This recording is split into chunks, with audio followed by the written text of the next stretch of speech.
5 విషయాలు. దేని గురించి 5 విషయాలు? మొట్టమొదటిగా 7 విషయాలు చెప్పండి. ఆరాధన ఏడైపోతుంది, టేబుల్ వర్తమానం కూడా ఏడైపోతుంది. మొట్టమొదటిగా 7 విషయాలు దేని గురించి?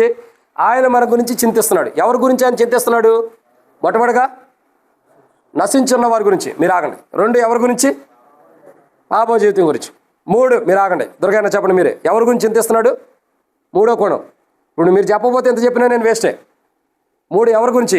సరే, మొదటిది ఎవరి గురించి చెప్పండి, మీరు చెప్పండి. మొదటిగా నశించున్న వారి గురించి. 2 పాపంలో ఉన్న వారి గురించి. 3 ఎవరి గురించి చింతిస్తున్నాడు? సరే, ఇప్పుడు గుర్తుపెట్టి సర్పసంతం. 4 వెనకాల నుంచి రికమెండేషన్ చేయొద్దు. 4 రాంగ్. మొదటిది నశించింది వచ్చినప్పుడు మళ్ళీ ఆ పాయింట్ నేను చెప్పను. మొట్టమొదటి ఒకటి చెప్పిన మరి దాన్ని రిపీట్ చేయను. సరే, నేను చెబుతా చూడండి, మళ్ళీ గుర్తుపెట్టుకోండి. 7 విషయాలు. ఇప్పుడు ఎక్కడ చెప్పినా కూడా గుర్తులేదు కానీ చెబుతా. మొదటిది నశించుచున్న వారి నిమిత్తమై చింతిస్తున్నాడు. 2 పాపం చేసిన వారి విషయమై చింతిస్తున్నాడు. 3 సర్ప సంతానం యొక్క అనుభవం ఉన్న వారి నిమిత్తమే చింతిస్తున్నాడు. 4 మారు మనసు లేని వారి గురించి చింతిస్తున్నాడు. 5 మారు మనసు తగిన ఫలమును ఫలించిన వారి గురించి చింతిస్తున్నాడు. 6 దేవుని వాక్యాన్ని నమ్మనటువంటి వారి గురించి చింతిస్తున్నాడు. 7 దేవుని రాజ్యానికి వెళ్ళలేని స్థితిలో ఉన్న వారి నిమిత్తమై చింతిస్తున్నాడు. ఇది 7 విషయాలు గుర్తుపెట్టుకోండి. నేను మిమ్మల్ని అడుగుతా, ఇంకెవరిని అడుగు అన్న నన్నే పట్టుకున్నాడు అనుకోవద్దు. ఇప్పుడు మీకు గట్టిగా పట్టుకోవాల్సింది 7 విషయాలు. ఇది 7 విషయాలు. ఎవరి గురించి చింతిస్తున్నాడు? 7 విషయాలు చెప్పు. ఇప్పుడు చెప్పే 5 అంతల అనుభవం ఏంటంటే, మన చింత యావత్తు ఆయన మీద ఏమన్నాడు? అపోస్తలుడైన పేతురు రాసిన మొదటి పత్రిక 5వ అధ్యాయం 7వ వచనం ప్రకారం మీ చింత యావత్తు ఆయన మీద వేడి అంటున్నాడు. మన గురించి చింతించాడు. మన చింత యావత్తు ఆయన మీద వేయాలి. మన చింత యావత్తు ఆయన మీద వేయాలంటే మనం ఎలా ఉండాలి? ఒక 5 విషయాలు. దాంట్లో మొదటి కోణం, మొదటి పేతురు రాసిన పత్రిక 5వ అధ్యాయం 8వ వచనంలో చదవండి.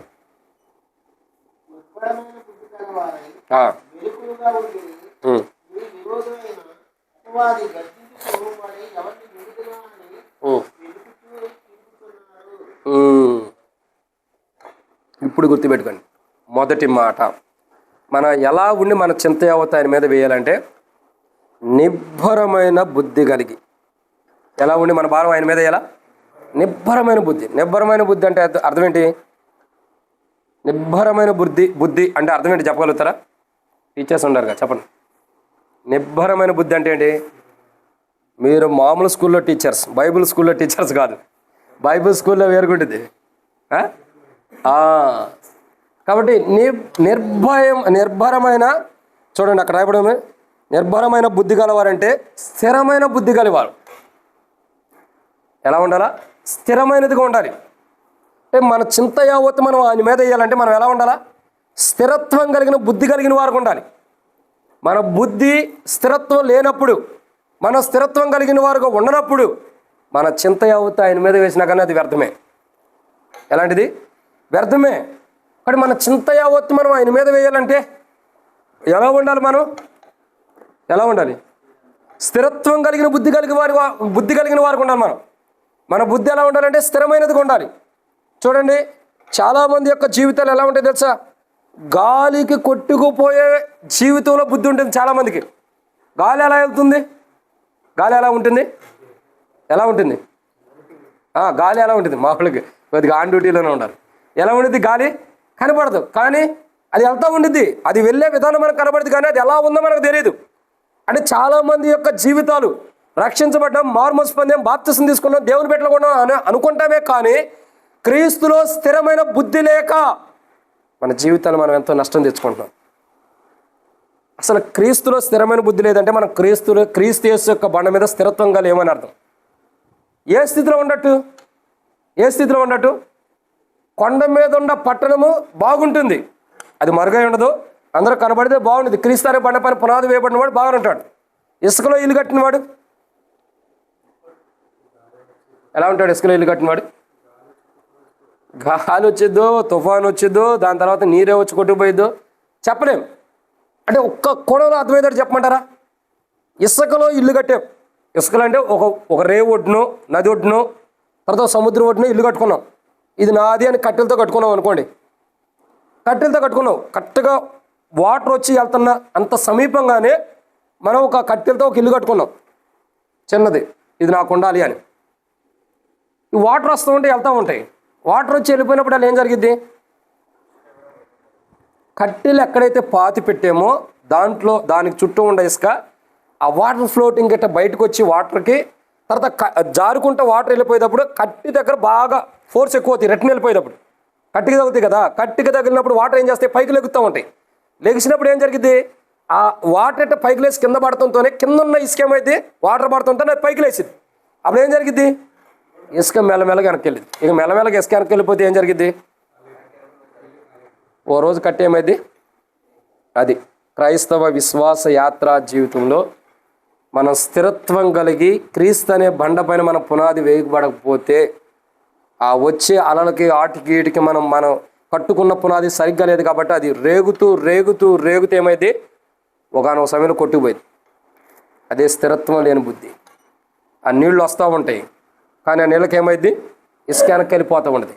నీళ్ళు వస్తూ ఉంటున్నాయి, ఆ నీళ్ళకి ఇసుక వెనక్కి వెళ్ళిపోతుంది. అదే కరెక్ట్గా రాయితో మంచిగా రాతి మీద కట్టుకుంటే ఆ ఇసుక వాటర్ ఎన్ని వచ్చినా కానీ ఇసుక అది కొట్టుకుపోతాయా, లేదు. కరెక్ట్ అయిన పునాది పెడితే అలా కొట్టుకెళ్ళలేవు. స్థిరత్వం లేని బుద్ధి లేని వారు ఎలాగ ఉంటారు, ఎలా ఉంటారు, ఆ వస్తూ ఉంటాయి శ్రమలు రాని, బాధలు రాని, దుఃఖాలు రాని, వేదనలు రాని, ఇబ్బందులు రాని, కష్టాలు రాని, వాటన్నిటిని తట్టుకోలేక ఏమవుతారు, ఆ వచ్చిన శ్రమ ఎగిరిపడుతూ వచ్చింది. ఎగిరిపడినప్పుడు ఏమైంది, దాంట్లో మనం తట్టుకోలేక వెనక్కి వెళ్ళిపోతూ ఉంటాం. ఇది 100% ప్రతి క్రైస్తవుని యొక్క జీవితంలో జరుగుతుంది. ఇదే ప్రతి క్రైస్తవుని యొక్క జీవితంలో జరుగుతుంది. ఇదే కాబట్టి మొట్టమొదటి మనం ఎలా ఉండాలా, మన చింత యావత్తు ఆయన మీద వేయాలంటే మనం ఆయనలో స్థిరమైన బుద్ధి కలిగి ఉండాలి. నిబ్బరమైన బుద్ధి కలవాలంటే ఆయనలో స్థిరమైన బుద్ధి మనకు ఉండాలి. అంటే ఆయన మీద స్థిరత్వం కలిగిన బుద్ధి.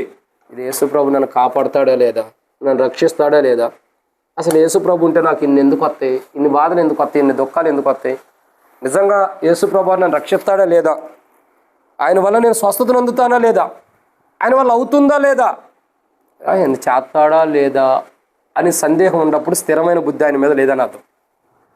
ఏం లేదు, స్థిరత్వం కలిగిన బుద్ధి ఆయన మీద లేదు. నువ్వు ఎప్పుడైతే స్థిరత్వం కలిగిన బుద్ధి ఆయన మీద ఉంటావు, ఇది యేసుప్రభు చేయగలడు. ఒక పాట రాశారు ఈ మధ్యలో, ఏంటా పాట, ఏమైనా, అసలు ఏమైనా చేయగలడంట ఆయన. నిజంగా ఆ చరణం లాస్ట్లో బాగుంది, నువ్వేమైనా చేయగలవు. కానీ నిన్న కూడా నేను ఆలోచన చేశా, ఒక ప్రదేశానికి వెళ్ళి వస్తూ ఉండగా ఈవినింగ్ టైంలో ఏదో నాకు ఒక ఆలోచన వచ్చింది.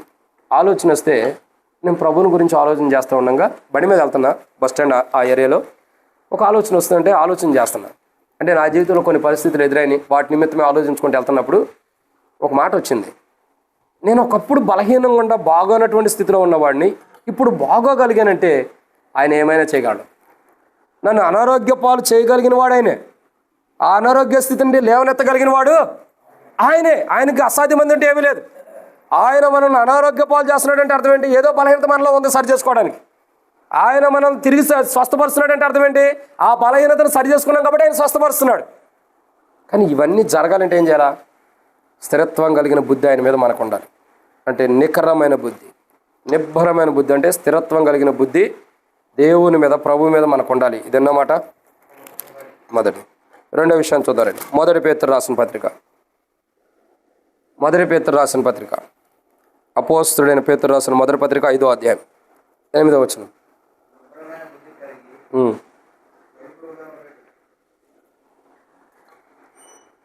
అయిపోయిందా, చాలే. ఇక్కడ మనం చూస్తున్నాం రెండో కోణం. మన చింత యావత్తు ఆయన మీద వేయాలంటే మనం చేసిన మొదటి కోణం ఏంటి, నిబ్బరం అంటే స్థిరత్వం కలిగిన బుద్ధి మనలో ఉండాలి. 2, మన చింత యావత్తు ఆయన మీద వేయాలంటే మనం ఏం చేయాలి, అంటే మన బాధలు ఆయన మీద వేయాలంటే మనం ఏం చేయాలి, ఆయన మీద స్థిరం కలిగినటువంటి బుద్ధి మనకు ఉండాలి. 2, మన బాధలు కానీ మన కష్టాలు కానీ ఆయన మీద వేయాలంటే మనం దేన్ని బట్టి చింతిస్తున్నామో ఆ చింత యావత్తు ఆయన మీద వేయాలంటే రెండోదిగా మనం ఎలా ఉండాలా, మెలకువ తత్వం అవసరం. మెలకువగా ఉండాలి. ఎందుకు ఉండాలి, మన శత్రువైనటువంటి అపవాది గర్జించు సింహంలోనే ఉన్నాడు మనల్ని తినడానికి. అసలు సాతానుడు ఎవరిని మింగటానికి సిద్ధంగా ఉన్నాడు చెప్పండి, సాతానుడు ఎవరిని మింగటానికి సిద్ధంగా ఉన్నాడు, ఎవరిని, రక్షణ మారుమనసు బాప్తిసం పొందిన వారిని. ఎవరిని తినడానికి సిద్ధంగా ఉన్నాడు, రక్షించబడిన దేవుని బిడ్డను తినడానికి సిద్ధంగా ఉన్నాడు. అందుకు మనం ఏం చేయాలా, రక్షించబడిన దేవుని బిడ్డలమైన మనల్ని తినడానికి సాతానుడు సిద్ధంగా ఉన్నప్పుడు మనం ఎలా ఉండాలా, వాడు తినకోకుండా మనం మెలకువగా ఉండాలి. అర్థమవుతుందండి, మనం ఎందుకు ఎలా ఉండాలా, మెలకుగా ఉండాలి. ఎప్పుడు? వాడు మనం తినకోకుండా తినడానికి వస్తున్నాడు కాబట్టి మనం మెలకుగా ఉండాలి. అదే మాట యేసు ప్రభువు ఒక మాట చెబుతాడు. మత్తయి సువార్త బహుశా 24వ అధ్యాయం అనుకుంటా, చూడండి. మత్తయి సువార్త 24వ అధ్యాయం 42వ వచనం.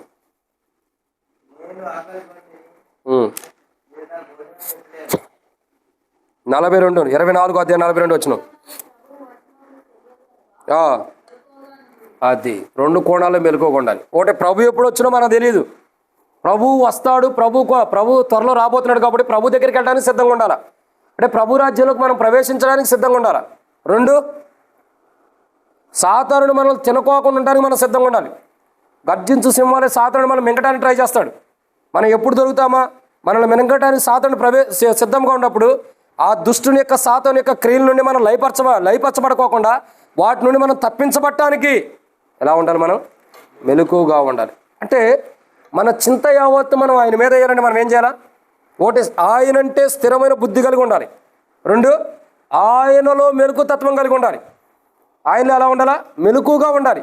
ఎప్పుడైతే ఆయనలో మనం మెలకుగా ఉండమో, ఎప్పుడైతే ఆయనలో మెలకుతత్వం మనకు ఉండదో, అంటే ఎప్పుడైతే మనం నిద్రపోయిన అనుభవం, అంటే ఎప్పుడైతే అశ్రద్ధ కలిగిన జీవితం ఉంటుందో, ఎప్పుడైతే అశ్రద్ధ కలిగిన జీవితంతో మనం జీవిస్తూ వస్తామో, ఎప్పుడైతే విశ్వాస క్రైస్తవ యాత్రా జీవితంలో ప్రభు అంటే అశ్రద్ధగా మనం ఉంటామో, ఎప్పుడైతే దేవుని వాక్యాన్ని చదవటం అశ్రద్ధ చేస్తామో, ఎప్పుడైతే ప్రార్థన చేసుకోవడం అశ్రద్ధ చేస్తామో, ఎప్పుడైతే దేవుని మందిరానికి వెళ్ళడానికి అశ్రద్ధ చేస్తామో, ఎప్పుడైతే దేవుని మందిరంలో ఉండటానికి అశ్రద్ధ చేస్తామో, ఎప్పుడైతే దేవుని సన్నిధిని అశ్రద్ధ చేస్తామో, అప్పుడేమైంది?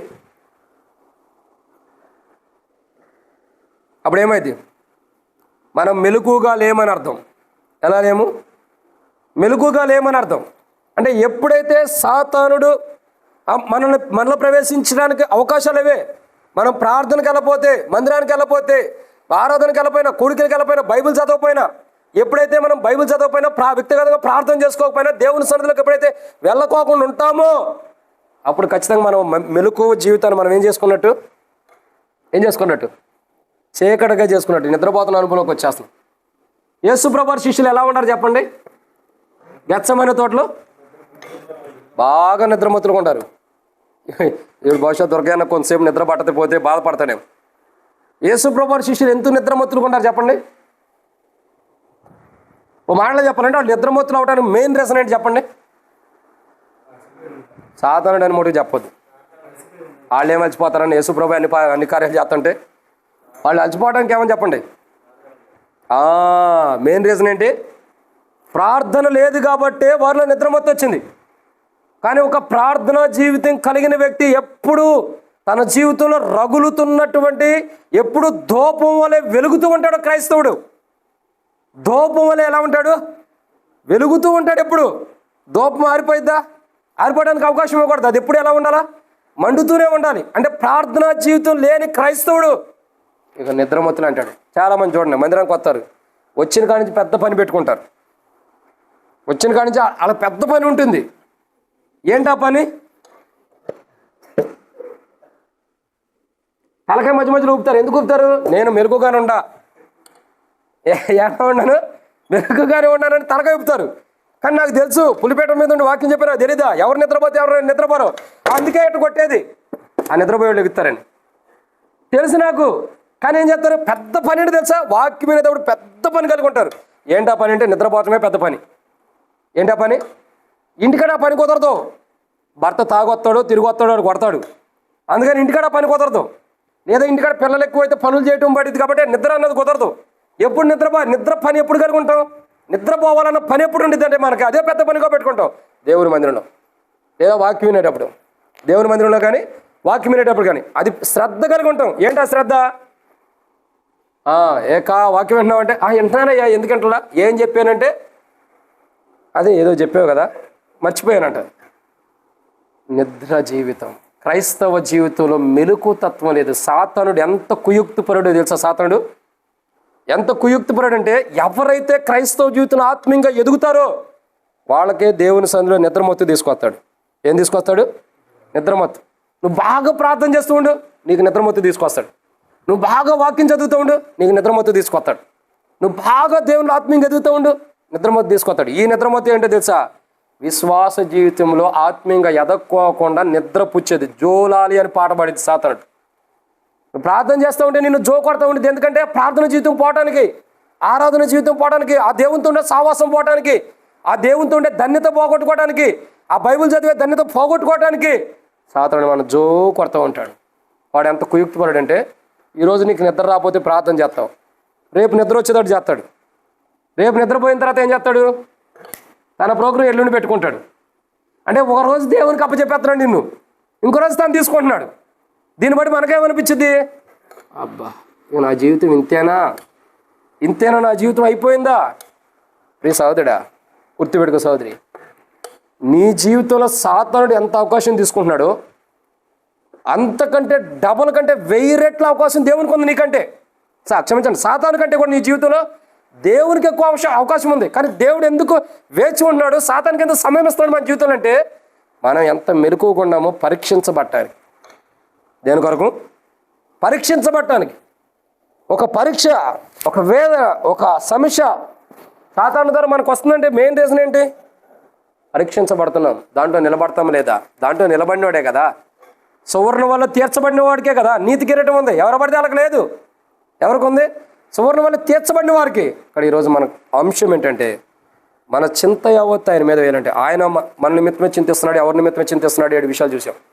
మన నిమిత్తమై మన నిమిత్తమై చింతిస్తున్నాడు. మన చింత యావత్తు ఆయన మీద వేయాలంటే స్థిరమైన బుద్ధి ఆయనలో, ఆయన మీద, ఆయన గురించి క్రీస్తులో స్థిరమైన బుద్ధి ఉండాలి. 2, క్రీస్తులో మెలకువగా ఉండాలి. మెలకువగా ఉండాలంటే ఏం చేయాలా చెప్పండి? బైబిల్ చదవాలి, ప్రార్థన చేయాలి. ప్రార్థన చేయటానికి ఇష్టం లేకపోయినా ప్రార్థన చేసేయాలి. బైబిల్ చదవడానికి ఇష్టం లేకపోయినా తిరగేయాలి. బైబిల్ అధ్యాయాలు చదివేయాలి. నా కాన్సెప్ట్ ఏంటో తెలుసా? నాకు ఎప్పుడు బలహీనత వచ్చిందో, ఎప్పుడైతే సాతాను నా దగ్గరికి వస్తాను, నేను ఎప్పుడు ఒకటే ఆలోచన చేస్తాను. నాకు ఇష్టం లేకపోయినా చదవాలని, ఆ టైంకి ఇష్టం లేకపోయినా బైబిల్ చదివేస్తా కూర్చుంటా. ఎన్ని చదువుతారనేది నాకే తెలియదు. ఎందుకంటే నేను ఇన్ని లిమిట్ పెట్టుకోను. డైలీ పోర్షన్కి అయితే రోజుకు సమయం ఉంటుంది, దానికి 1, 2, 5 చదువుకుంటా వెళ్తాను. నాకు అనారోగ్యం వచ్చినా, నాకు బలహీనత వచ్చినా, నన్ను ఏదైనా శత్రువు శోధిస్తున్నా, నేను ఒకటే కాన్సెప్ట్, ప్రార్థన, దేవుని చిత్తం ఎంత చేయాలి అంత చేసుకుంటూ వెళ్ళిపోతా. బైబిల్ చదివే విషయంలో కూడా ఓ లిమిట్ అన్నది ఉండదు. వాడు ఏమంటాడు? ఆ చాలే చదివింది ఆపేసే అంటాడు. వాడు ఆపమన్నాడంటే మనం ఎక్కువ చదవాలి. వాడు ఆపమని ఎన్నిసార్లు అంటాడు? అన్ని 5 సార్లు చదివేశారు బైబిల్. అన్ని 5 అధ్యాయాలు చదవటమే. వాడు ఇప్పుడు ఆపమన్నాడంటే 5 అధ్యాయాలు చదువు, మరలా ఆపమన్నాడంటే 5 అధ్యాయాల తర్వాత మళ్ళీ చదువు. బైబిల్ చదివితే నష్టమే వచ్చి ఆస్తి ఏం పోయిద్దా? దీన్ని బట్టి అర్థం ఏంటి? వాడు మన దగ్గర నుంచి వెళ్ళిపోయేటట్టు మనం చేయగలం. ఆ స్టామినా మనకు దేవుడు ఇచ్చాడు. ఎలా? బైబిల్ చదవటం, ప్రార్థన చేయటం. ఇవి మన జీవితాల్లో ఉన్నప్పుడు సాతానుడు మన దగ్గర నుంచి వెళ్ళిపోతాడు, లేకపోతే మనం నష్టపోతాం. ఇది ఎన్నో మాట? 2, ఇంకా 3 ఉన్నాయి. రండి 3వ కోణాన్ని చూద్దారని. మన చింత యావత్తు ఆయన మీద వేయాలంటే స్థిరమైన బుద్ధి కలిగిన వారికి ఉండాలి. 2, మెలకువగా ఉండాలి. అంటే ప్రార్థన, బైబిల్ చదువుకోవడం కానీ, వాక్యం చదువుకోవడం. ప్రతి కూడికకి నువ్వు అటెండ్ అవ్వాలి. ప్రతి ప్రార్థన కూడిక. ఏ రోజు నువ్వు కూడిక మిస్ అయిపోయినా, ఏ రోజు మందిరంలో ఉన్న కూడికలకు మిస్ అయిపోయినా, విశ్వాస యాత్ర జీవితంలో మెలకు తత్వాన్ని మనం పోగొట్టుకున్నామని అర్థం చేసుకోవాలి. ఇక 3వ కోణం చూద్దారండి. 1 పేతురు రాసిన పత్రిక 5వ అధ్యాయం 9వ వచనం.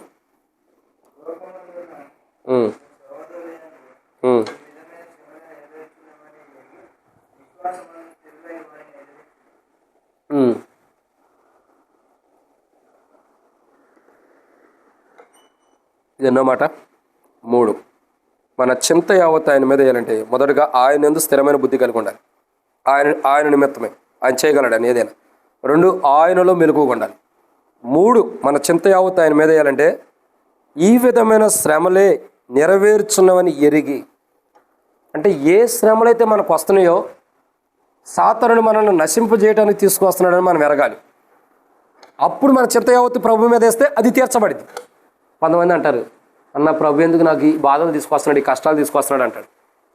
ఇప్పుడు గుర్తుపెట్టుకో, ప్రభు నీకు కష్టాలు తీసుకొచ్చాడంటే వాటిల్లో నుండి నిన్ను తన చేతులతో నిన్ను ఎత్తుకుని తీసుకెళ్తాడు ప్రభు తీసుకొచ్చే కష్టాలు ఎలా ఉంటాయి మనం కూడా చెప్పా. మీరు సహించగలిగినవే మీకు వస్తాయి, మీరు సహించలేనివి మీకు రావు. అది ప్రభు ద్వారా వచ్చే శ్రమలు. సాతానుడి ద్వారా వచ్చే శ్రమలు ఎలా ఉంటాయి? సాతానుడి ద్వారా వచ్చే శ్రమలు ఎలా ఉంటాయి? మన ప్రాణమే పోయేటటువంటి పరిస్థితులు వస్తాయి. యోబుకి ఎలా వచ్చింది? చివరి స్టేజ్లో ఉండాలి లేదా? భార్య ఏమంటుంది? ఏమంటుంది? నువ్వు దేవుని దూషించి మరణం కమ్మని అంటుంది. అంటే అర్థం ఏంటి? సరే, అక్కడ తర్వాత కూడా చూస్తే యోబు యొక్క జీవితం చూడగా పుళ్ళు, భార్య, పిల్లలు చనిపోయారు, కుమారులు చనిపోయారు, కోతులు చనిపోయారు, ఎవరెవరు రక్షమందితో చనిపోయారు, పశువులు చనిపోయినాయి, ఆస్తి నష్టమైపోయింది. చివరికి భార్య ఒకటి ఆమె ఉంది, పొల్లెళ్ళు నొక్కి ఆయన పుడతాని తప్ప ఎందుకు ఉపయోగం లేదు ఆమె వల్ల. ఆమె ఒక్క ఆమె ఉంది, మిగతా వాళ్ళు అందరూ చచ్చిపోయారు. ఇప్పుడు ఏమంటుంది? నువ్వు కూడా చచ్చిపో, దేవుని దూషించు, నువ్వు కూడా చనిపో. కానీ భార్య కడవరకి, చివరి మరణం వరకు కూడా తోడుగా ఉండాల్సిన భార్య చనిపోమన్నా దేవుడు ఒక మాట అంటాడు, అతని ప్రాణమును ముట్టుకొనడానికి నీకు ఏమాత్రం అధికారం లేదు. అతని దేహాన్ని నువ్వేమైనా చేసుకో, అతని ఆస్తిని నువ్వేమైనా చేసుకో, కానీ కట్టుకున్న భార్య నువ్వు చనిపో అని అంటుందే. కానీ ఆ పరిస్థితి తట్టుకోలేక తాను ఈ లోకానికి రావటానికి, దిగంబరుడికి ఈ లోకానికి పంపించడానికి కారణమైన యేసు ప్రభువారి ముడికి తన ప్రాణం పోవటానికి ఇష్టపడతల్లా, యోబు ప్రాణం పోవటానికి. అందుకే ఏమన్నాడు? తన దేహం నువ్వేమైనా ముట్టుకో, ఏమైనా చేసుకో, అధికారం నీకు ఇచ్చా, కానీ తన ప్రాణం తీసేవో నీకు బాగాదు. తన ప్రాణం ముట్టుకోవడానికి నీకు అధికారం లేదు. ఇప్పటికీ మన ప్రాణం తీయటానికి సాతానికి అధికారం లేదు. ఎవరికి లేదు? ప్రాణ భయంతో మనం భయపడాల్సినంత అవసరం లేదు. మన ప్రాణం ముట్టుకోవడానికి సాతానుడికి అవకాశమే లేదు. యోబు అంటాడు, నేను దిగంబరునిగా వచ్చింది, దిగంబరునిగా వెళ్తాను, కాబట్టి యెహోవా నామమునకే మహిమ కలుగును గాక, ఆయనే మనల్ని పుట్టించెను. యెషయా గ్రంథం 43వ అధ్యాయం మొదటి వచనం ఏమనుంది? ఏమని రాయబడుతూ వచ్చింది? యెషయా గ్రంథం 43 మొదటి వచనంలో, అయితే యాకోబు, ఇశ్రాయేలు నిన్ను సృజించిన వాడు ఇలాగ చెబుతున్నాడు, యెహోవా ఇలాగ సెలవిచ్చున్నాడు. ఏమంటాడు? నిన్ను నిర్మించినవాడు, నిన్ను సృజించినవాడు, నిన్ను పేరు పెట్టి పిలుస్తున్నవాడు ఆయనే. అంటే అర్థం ఏంటండి? మనల్ని సృష్టించిన వాడు దేవుడు. మన ప్రాణం తీసుకునే అధికారం కూడా ఆయనకు ఉంది, ఇంకెవరికి లేదు.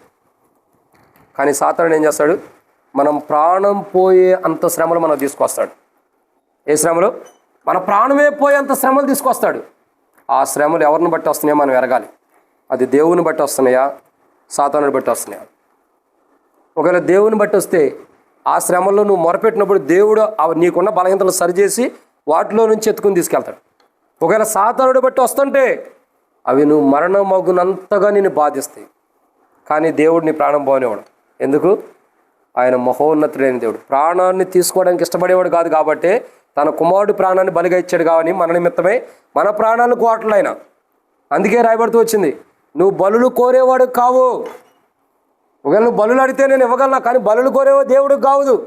మనిషిని బలిమ్మని కానీ అయ్యి బలిమ్మని కోరే దేవుడికి కావు. ఆ స్వభావం నీకు కాదు. నువ్వు విరిగి నలిగిన హృదయాన్ని కోరుతావు. యోబు హృదయం విరిగి నలిగిపోయింది. పరిస్థితుల్ని, శ్రమలు ఎదుర్కొన్నాడు. విరిగి నలిగిన హృదయం తన్ని ఎదుర్కొన్నాడు. ఓ రోజు రెండంతల ఆశీర్వాదం పొందుకున్నాడు. కారణం ఏంటి? అన్నిటిని తట్టుకోగలిగాడు ఆ శ్రమను. ఇది ప్రభు ద్వారా వస్తుందా, సాతానుడు ద్వారా వస్తుందా గ్రహించగలిగాడు. ఎదుర్కొంటూ వస్తున్నాడు తన ప్రార్థన ద్వారా. ప్రియ సహోదరుడా, ఈరోజు మూడో కోణం ఏంటంటే, మీ చింత యావత్ కూర్చున్న ఎవరైనా సరే, సహోదరులు కానీ మీ చింత యావత్ ఆయన మీద వేయాలంటే మూడోది ఏంటి? శ్రమలను మనం ఎరిగి ఉండాలి. ఎవరి ద్వారా వస్తున్నాయి శ్రమలు? ప్రభు ద్వారా వస్తుంటే పశ్చాత్తాపడు. సాతానుడి ద్వారా వస్తుంటే, ప్రభా ఈ గర్జించే సింహమైన సాతాను నేను ఎదిరించడానికి కావాల్సిన శక్తిని నాకు ఈ ప్రభు అని ప్రార్థన చేసుకోవాలి. అప్పుడు సాతానుడు మనల్ని వదిలిపెట్టి వెళ్ళిపోతాడు. నిజంగా చూడండి, శ్రమలు ప్రభు ద్వారా వస్తేనేమో మనం దాంట్లో తప్పించబడతాం ప్రార్థన చేసుకుంటే. సాతానుడి ద్వారా వస్తున్నాయంటే అర్థం ఏంటి? మనం ఇంకా గట్టిగా ప్రార్థన చేస్తే ఏమైంది? మత్తయి సువార్త 4వ అధ్యాయం. మత్తయి సువార్త 4వ అధ్యాయం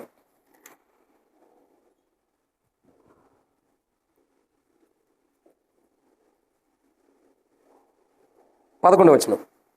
మత్తయి సువార్త 4వ అధ్యాయం 11వ వచనం. అంతటా అపవాది ఆయనను విడిచిపోగా, ఇదిగో దేవదూతలు వచ్చి ఆయనకు, ఇది గుర్తుపెట్టుకోండి, ఏమైందండి? అంతటా అపవాది ఆయనను విడిచిపెట్టేళ్ళింది. ఎవరిని విడిచిపెట్టేళ్ళింది? యేసుప్రభువారిని. యేసుప్రభువారి దగ్గరికి వచ్చి ఏం చేసింది? శోధించింది ఎట్టగొట్ట. ఆయన శ్రమల పాలు చేయడానికి ప్రయత్నిస్తుంది. కానీ యేసుప్రభువారు ఏం చేశాడు? ప్రార్థనా జీవితం కలిగి ఉన్నాడు. 40 దినములు ఉపవాస ప్రార్థన. ఇప్పుడు ఆయన ప్రార్థనా జీవితం ద్వారా ఏం జరిగింది? ఎవరైనా వస్తున్నారా? ఎవరో తలుపు కొట్టినట్టు. ఆయన ప్రార్థనా జీవితం ద్వారా ఏం జరిగింది? ఆయన ఏదైతే ప్రార్థన చేశారో ఆ ప్రార్థన జీవితం ద్వారా ఏం జరిగిందంటే సాతానుడు ఆయన విడిచిపెట్టి వెళ్ళిపోయింది. తర్వాత ఏం జరిగింది? దేవదూతలు వచ్చి ఆయన పరిచర్య చేశాడు. ఇప్పుడు చెప్పండి, మన పట్టిన సాతానుడు వదిలిపెట్టాలంటే మనం ఏం చేయాలా? మనం ఏం చేయాలా? మన పట్టిన సాతానుడు కానీ మన పట్టిన దెయ్యం కానీ మనం వదిలిపెట్టిపోవాలంటే మనం ఏం చేయాలా? అదే మెయిన్ ఆయుధం మనకి, ప్రార్థన. ఎంత ప్రార్థన చేస్తే అంతగా సాతానుడు మనం వదిలిపెట్టి వెళ్ళిపోతాడు. సాతానుడు వదిలిపెట్టి వెళ్ళిపోతే ఏం జరిగిద్ది? సాతానుడు మనం విడిచిపెట్టి వెళ్ళిపోతే ఏం జరిగిద్ది? దేవదూతలు వచ్చి ఏం చేస్తారు? ఏం పరిచర్య? మనకేం అవసరం అది చేస్తారు. నీకేది కావాలో అది ఇస్తారు. నీకేది అవసరం అది ఇచ్చేటట్టు ప్రభు అనుమతిస్తూ వస్తాడు. అంటే దీన్ని బట్టి మెయిన్ రీజన్ ఏంటి? సాతానుడు ఒకవేళ మనల్ని మింగటానికి శ్రమలు తీసుకొస్తుంటే వాడి శ్రమల నుంచి మనం తట్టుకోవడానికి మనం ఏం చేయాలా? ప్రభువు వలె ప్రార్థన చేయాలి. అవసరమైతే ఉపవాస ప్రార్థన అయినా చేయాల్సిందే. దాని ద్వారా ఏం జరిగింది మన జీవితాల్లో?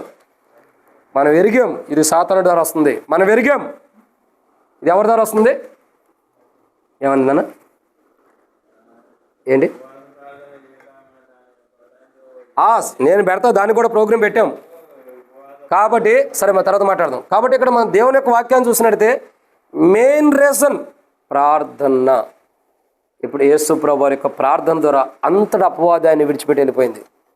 ఈరోజు మన జీవితాల్లో శత్రు మనల్ని విడిచిపెట్టి వెళ్ళాలంటే మన ప్రార్థన జీవితం అవసరం. ఒక మాట చెప్పండి, సాతానుడు యేసు ప్రభువు వారిని ఎప్పుడు విడిచిపెట్టింది చెప్పండి?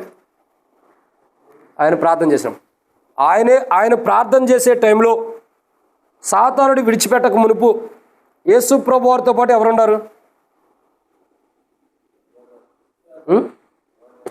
మరి ఆయన ఒక్కడే ఉపవాస ప్రార్థన చేస్తున్నాడా? ఆయన ఒక్కడే ఉపవాస ప్రార్థన చేస్తున్నాడా? ఆయనతో పాటు ఇంకెవరన్నా ఉన్నారా? ఆయన ఒక్కడే వ్యక్తిగతంగా ఉపవాస ప్రార్థన చేయడం ద్వారా ఏం జరిగింది? సాతానుడు ఆయన వదిలిపెట్టి వెళ్ళిపోయింది.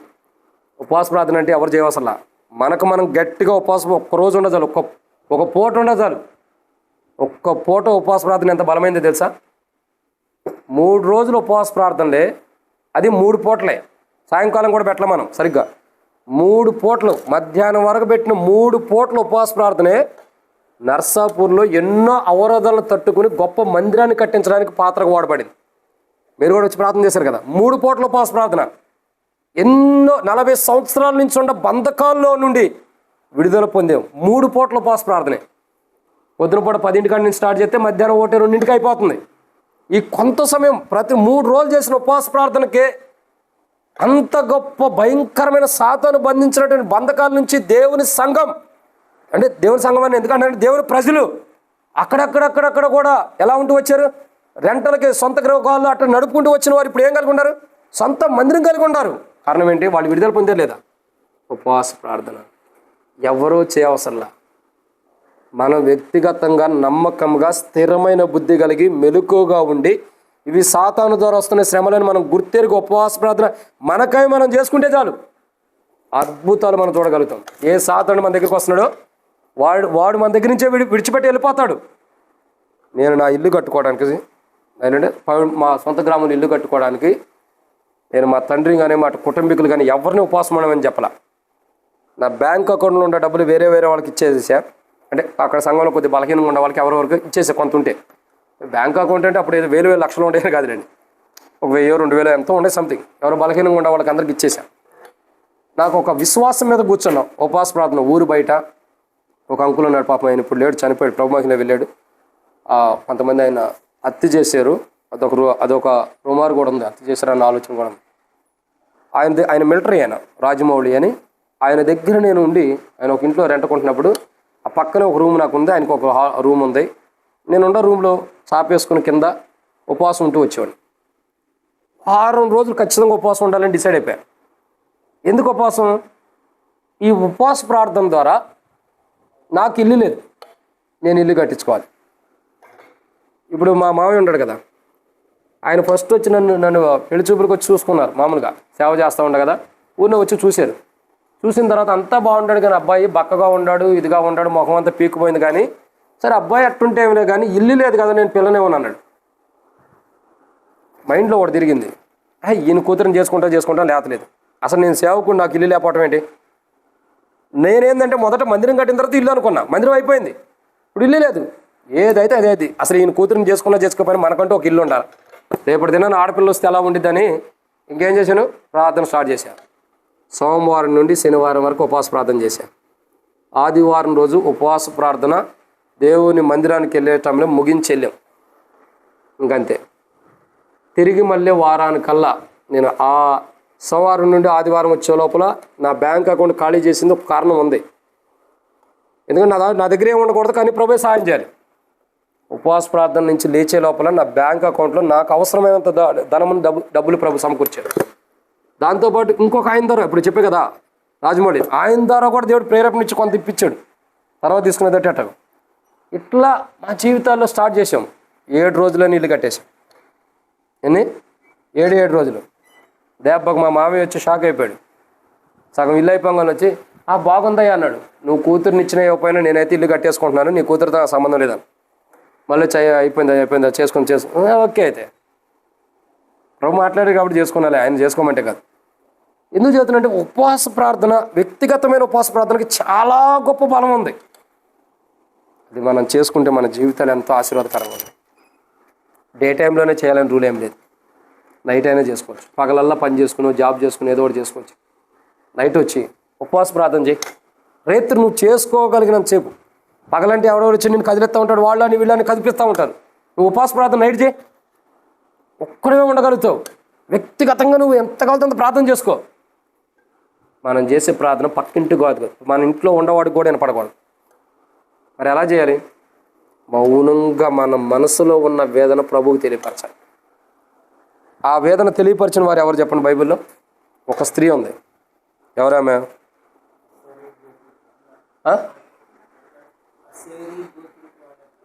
కాదు, అన్న. ఆషేరు గోత్రికురాల అన్న. ఆమె ఏం చేస్తూ వచ్చింది? దేవుని సన్నిధిలో ప్రార్థన చేస్తుంది. పెద్ద పెద్ద కేకలు వేస్తుందా? దెయ్యం పట్టినలాగా లేదు. ఏం చేసింది అంటే ప్రార్థన దెయ్యం పట్టినోడు చేస్తారని కాదండి. కొంతమంది దెయ్యం పట్టినోడు కేకలు వేస్తారు కదా, అట్ట కేకలు వేసిందా? ప్రార్థన చేసేవాళ్ళు నేను తప్పంటలే, అట్ట కేకలు కాదు, మౌనంగా ఉంది. తన పెదాలు ఆడిస్తున్న విధానాన్ని యాజకుడు చూసి అంటాడు, నువ్వు మత్తురాలవే ప్రార్థన చేస్తున్నావు అంటే, లేదు నా ఏలిన వాడా, నా మనోదుఖాన్ని దేవుని తెలియపరుస్తున్నా, నా వేదనని. అర్థమవుతుందండి. ఉపవాస ప్రార్థన ఎలా చేయాలా? పక్కన ఉన్న వాళ్ళకి కూడా వినపడకూడదు. అంతగా మనసులో మనమే దేవుని ప్రార్థన చేయాలి. అంత చేస్తే మనకి ఏ శ్రమలు వస్తున్నాయి మనం గుర్తెరగలుగుతాం. ఆ శ్రమల నుంచి కూడా మనం ఏం చేయబడతాం? అప్పుడు మనం ఆ శ్రమను గుర్తెరిగి, ఉపవాస ప్రార్థన ద్వారా గుర్తెరిగిద్ది. దేవుని ద్వారా వస్తున్నాయా, సాతాను ద్వారా వస్తున్నాయి గుర్తెరిగి ప్రార్థన చేసుకుని, దేవుని ద్వారా వస్తేనే నువ్వు ఉండవు, ఉపవాస ప్రార్థన ద్వారానే పోతాయి. సాతాను ద్వారా వస్తున్నాయి అంటే నువ్వు ఉండవు, ఉపవాసంలోనే ప్రభుకి అప్పచెప్పటమే. ఇదే పరిస్థితి ప్రభు. అప్పుడు ప్రభు ఏం చేస్తాడు? నీ వేదన ప్రభు చూస్తాడు, నీ బాధను చూస్తాడు. నువ్వు కడుపు కాల్చుకుంటూ కూడా దేవుని దగ్గరకు వచ్చిన నా ఆకలి కంటే నువ్వే ముఖ్యమని ఏదైతే ప్రార్థన చేసేవో దాన్ని ప్రభు గుర్తెరిగి ఏం చేస్తాడు? ప్రభు నీ చింత యావత్ ఆయన మీద వేసినప్పుడు ఆ శ్రమల నుంచి దేవుడు నేను విడుదలిస్తాడు, నీకు విడుదలిస్తాడు. అంటే దీన్ని బట్టి ఏం కావాలా? ఉపవాస ప్రార్థన ఇంపార్టెంట్. సాతానుడు యేసు ప్రభువుని వదిలిపెట్టడానికి కారణం మెయిన్ రీజన్ ఇదే, ఉపవాస ప్రార్థన. ఉపవాస ప్రార్థన చేసిన వారు సాతానుడు ఏ కోణంలో వచ్చినా కరెక్ట్ అయిన సూట్ అయిన సమాధానం చెప్పగలరు. యేసు ప్రభువు ఉపవాస ప్రార్థన చేస్తున్నాడు. సాతానుడు వచ్చాడు, ఏమన్నాడు? నువ్వు నాకు మొక్కు సాగిలపడంటే నమస్కరించంటే, ప్రభు అయిన నీ దేవుని తప్పక మరి ఎవరికి మొక్కకూడదని బైబిల్లో రాయలేదా?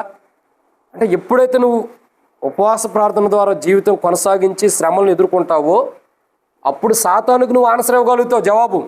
వాడు ఖచ్చితంగా నేను వదిలిపెట్టి వెళ్ళిపోతాడు. నేను వదిలిపెట్టి వెళ్తాడు. ఎప్పుడు? ప్రార్థన. వాడు ఈ శ్రమలు ఎవరి ద్వారా వస్తున్నాయి గుర్తెరిగినప్పుడు నీ ప్రార్థన ప్రభు అంటాడు. ఇదేన్నమాట 3. ఇక 4వ విషయాన్ని చూద్దామండి. ఒక 5 నిమిషాల్లో ముగిచ్చేస్తాను. 4వ మాట, మొదటి పేతురు రాసిన పత్రిక. అపోస్తలుడైన పేతురు రాసిన మొదటి పత్రిక 5వ అధ్యాయం 9వ వచనం.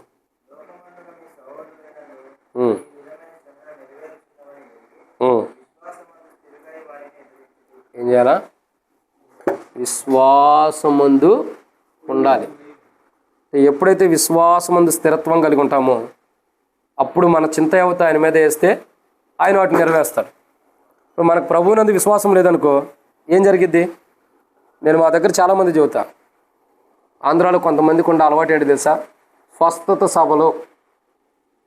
ఏంటి? స్వస్థత సభలు. ఇక బయలుదేరుతారు, ఆంధ్ర ఆ చివరి నుండి చివరికి వస్తారు. ఎక్కడ స్వస్థత సభలు ఉంటే అక్కడికి. ఓ రోజు నేను ఎట్టాకి వెళ్ళా, ఓ సేవకుడు, ఎవరో కాదు, కల్వరి టెంపుల్ ఉంది కదా, కల్వరి టెంపుల్ బెల్లంపల్లి, కల్వరి. ఆయన నేను తప్పు పడతలా. నేను వెళ్ళా ఒకరోజు ఆయన దగ్గరికి.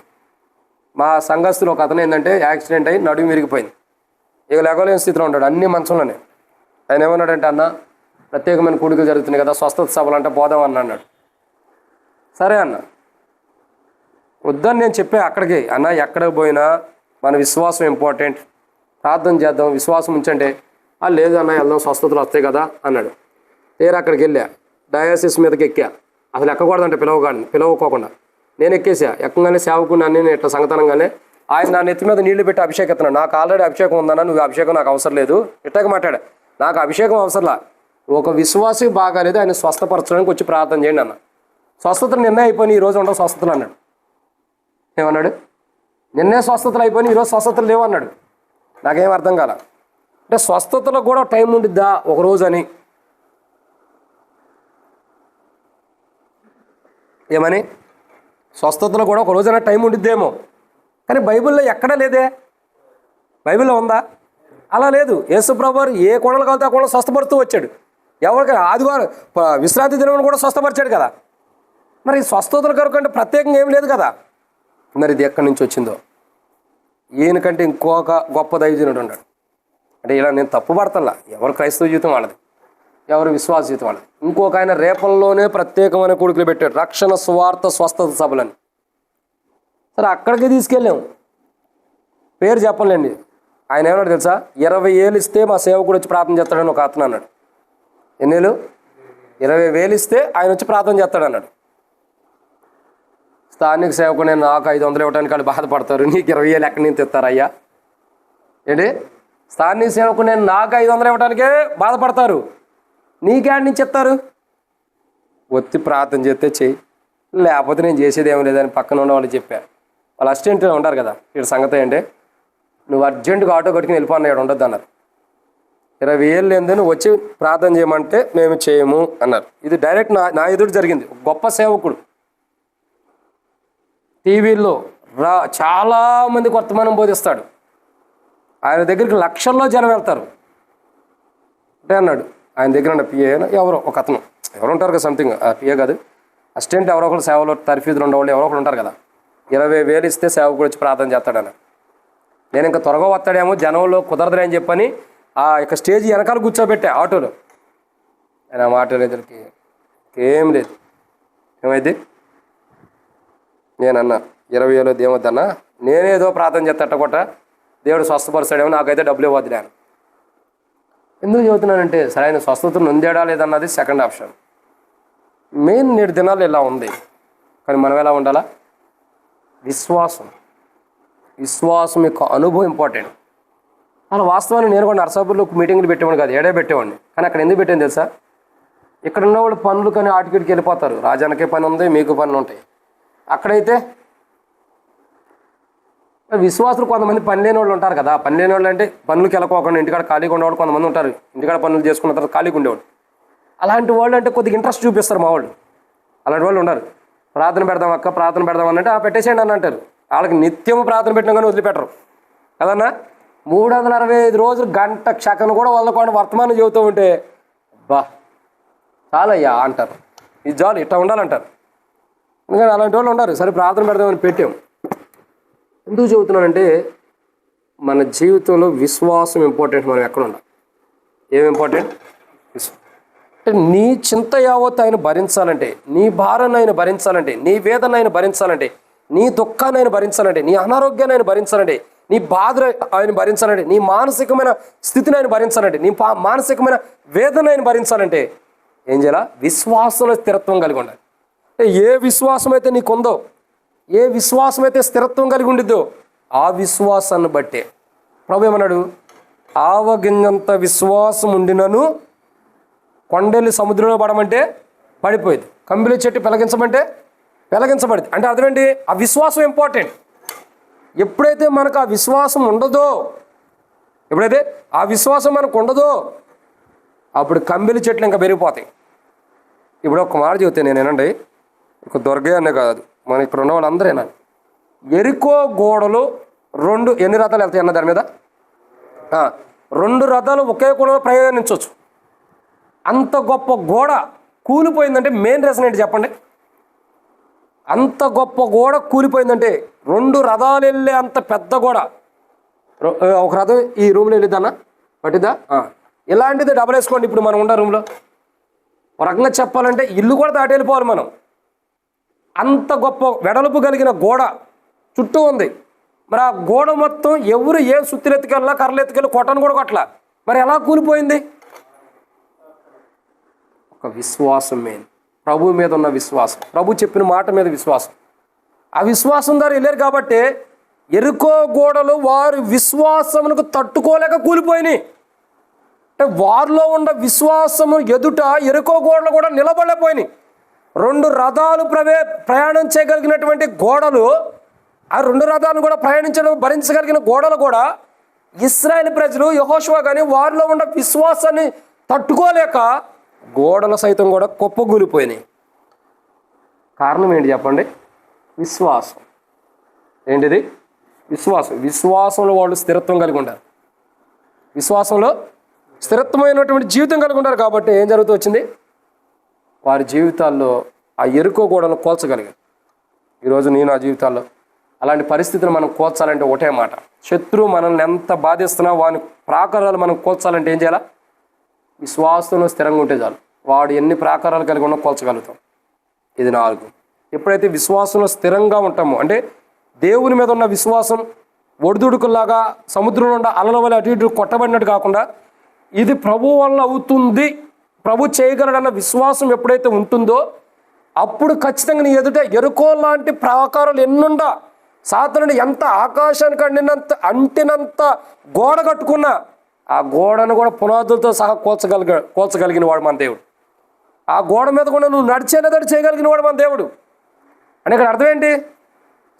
స్థిరమైన విశ్వాసం ఇంపార్టెంట్. విశ్వాసంలో స్థిరంగా ఉండాలి.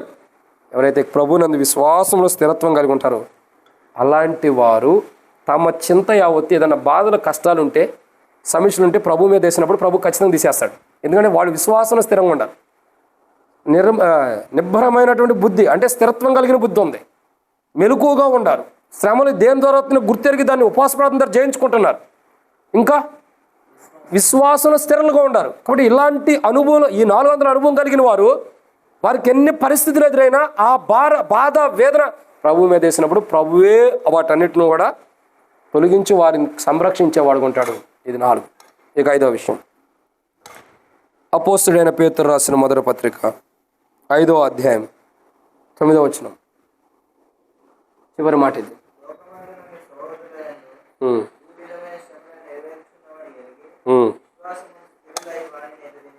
అది ఏమనుందండి? విశ్వాసమందు స్థిరులై. అంటే విశ్వాసంలో మనం ఎలా ఉండాలా?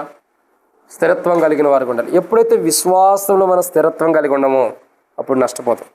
తర్వాత ఇక్కడ ఏమనుంది? వానిని ఎదిరించుడి. ఎవరిని ఎదిరించాలా? గుర్తుపెట్టుకో. నా క్రైస్తవ జీవితంలో ప్రియ సోదరుడు సోదరి, శత్రువుని ఎప్పుడైతే మనం ఎదిరిస్తామో అప్పుడు మనలో ఉన్న బలహీనతలు పోతాయి. వాడికి సాగిలి పడినంతకాలం మన బలహీనతలు ఎక్కువ అవటమే తప్పగా తగ్గవు.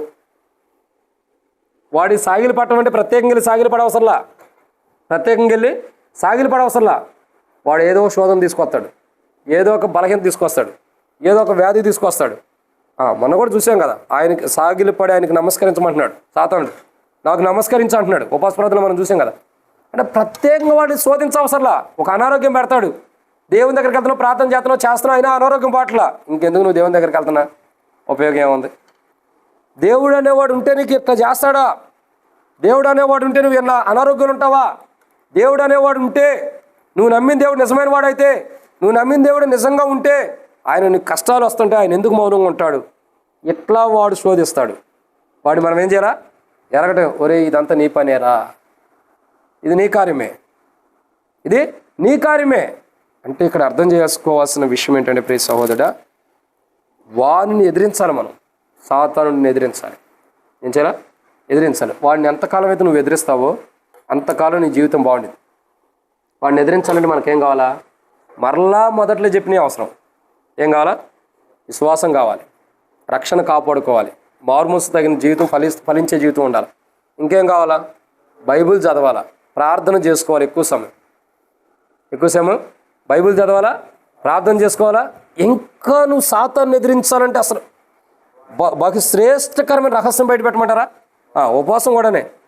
ఇవి కాకుండా ఇప్పుడు మీరు చెప్పే కాకుండా ఇంకా భయంకరమైన రహస్యం ఏంటో తెలుసా? అది ఓన్లీ క్రైస్తవులు మాత్రమే తెలిసి ఉండేది.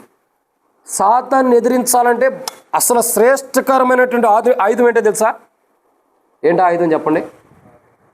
ప్రార్థన, ఉపవాస ప్రార్థన. ఇవి ఓకే. వాటికంటే బలమైన ఆయుధం ఒకటి ఉంది బైబిల్లో. రైట్. ఎప్పుడైతే నువ్వు ఆరాధన ఎక్కువ చేస్తావో దేవుణ్ణి, ఖచ్చితంగా వాడిని నువ్వు ఎదిరిస్తావు. నువ్వేం చేయవసరలా. వాడిని దగ్గరకు నేను నా జీవితంలో నేర్చుకున్నది అదే. శత్రువు నాకు సమీపిస్తున్నాడు, నాకు ఏదైనా శ్రమలో బాధలో దుఃఖాలు తీసుకొస్తున్నాను, వేధిస్తున్నాడు, నన్ను శోధించడానికి వస్తున్నాడంటే నేను మొదట చేసేది ఇదే, ఆరాధన చేయటం చేస్తాను. ఏం చేస్తాను?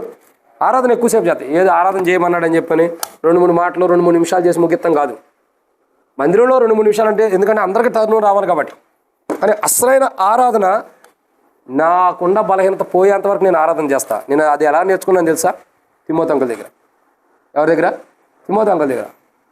తిమోతి అంకులు కుమార్తె సాక్ష్యం ఇచ్చింది హెబ్రోన్లో. తిమోతి అంకుల్ చనిపోయిన ప్రభు మహిమలో పిలబడినప్పుడు ఏమని సాక్ష్యం ఇచ్చింది తెలుసా? ఆ అక్కకి గత 6 నెలల వరకు దెయ్యం పట్టిందంట. నేను ఇంతకుముందు కూడా చెప్పా. ఎన్ని నెలలు? 6 నెలలు దెయ్యం పట్టింది. ఈ 6 నెలలు దెయ్యం పట్టిన దెయ్యాన్ని వదిలించడానికి తిమోతి అంకుల్కి 6 నెలలు పడుతుంది. 6 నెలలు దెయ్యం పట్టిందంటే 6 నెలల నుంచి ఈయనకు వదిలేస్తానికి టైం పడుతుంది, కానీ అవట్లా. 6 నెలల నుండి దెయ్యం తనలోనే ఉంది. ఇప్పుడు ఆలోచించండి, ఒక సేవకుడి కుమార్తెకి దెయ్యం పట్టిందంటే సంఘంలో ఎలా ఉండేదో చెప్పండి. ఇక రాజన్ లాంటి వాళ్ళు, మేలాంటి వాళ్ళు నిలబడగలుగుతామా? ఏమన్నా? అసలేం లేదు. ఏమంటారు, గొర్రెని కానీ మేక తోలు కానీ ఒలుస్తారు చూసావా? అంతకంటే దారుణంగా ఒలిచేసి ఎండేస్తారు కూడా. పలానా రాజన్న వాళ్ళ కూతురు దెయ్యం పట్టింది పోలా, పలానా మహిమదాసు వాళ్ళ కూతురు దెయ్యం పట్టింది పోలా. వాళ్ళేం సేవకులు? వాళ్ళు సేవ చేస్తున్నారా? వాళ్ళకి అసలు నిజమైన సేవా జీవితం ఉందా? నిజమైన పిలుపు ఉందా? వాళ్ళు నిజంగా సేవకులు అయితే దెయ్యాలు ఎందుకు పోవట్లేదు, బోతలు ఎందుకు పోవట్లేదు అంటాం. కొన్ని పరిస్థితులు దేవుడు మాకు కూడా అనుమతిస్తాడు, మా పిల్లల ద్వారానే మాకు కొన్ని నేర్పించడానికి. అంతేగాని మాలో బలహీనత ఉందనో లేకపోతే దేవుడు ఏదో తప్పు చేస్తున్నాడని కాదు, ఏదో నేర్పించడానికి అనుమతిస్తాడు. దానికి మనం వేసే ముద్ర ఏంటి? సేవకుల్లో ప్రార్థన జీవితం లేదు, సేవకులు ఆరాధన జీవితం లేదు. ఆ సేవకుడే కరెక్ట్ అయినోడు కాదు. ఒక మాటలో చెప్పాలంటే ఇవన్నీ చెబుతూ వస్తారు. సరే, సేవకుడు కరెక్ట్ అయినోడు కాదు, ఆయన తెలుసు పిలుపుతో తన దయా సంకల్పంతో పిలుచుకున్న దేవుడు తెలుసు ఆ సేవకుడు ఎలాంటాడు. సరే, అది తర్వాత కోణం చూస్తాం. తిమోతి అంకులు 6 నెలల తర్వాత ఒకరోజు ఒక ఆలోచన వచ్చిందంట. 6 నెలల నుండి ప్రార్థన చేస్తున్నాం. ఎంతోమంది సేవకులు వచ్చి ఉండొచ్చు, లేకపోతే అంకులే ప్రార్థన చేసి ఉండొచ్చు, ఏ కోణంలో జరగదు. 6 నెలల నుంచి పోవట్లేదు దెయ్యం. ఏం చేయాలని తీర్మానం చేసుకున్నాడు. ఇక మొదలేసాడు. ఏంటి? ఆరాధన చేయడు. ఇట్ట కాదని కుమార్తెను పిలిపించాడు, రామ్మని దగ్గర తీసుకున్నాడు. మేము బేబాక్క అంటాము, అసలు పేరు ఏంటన్నదో నాకు ఇప్పుడు కూడా గుర్తులేదు. మేము బేబాక్క అంటాం.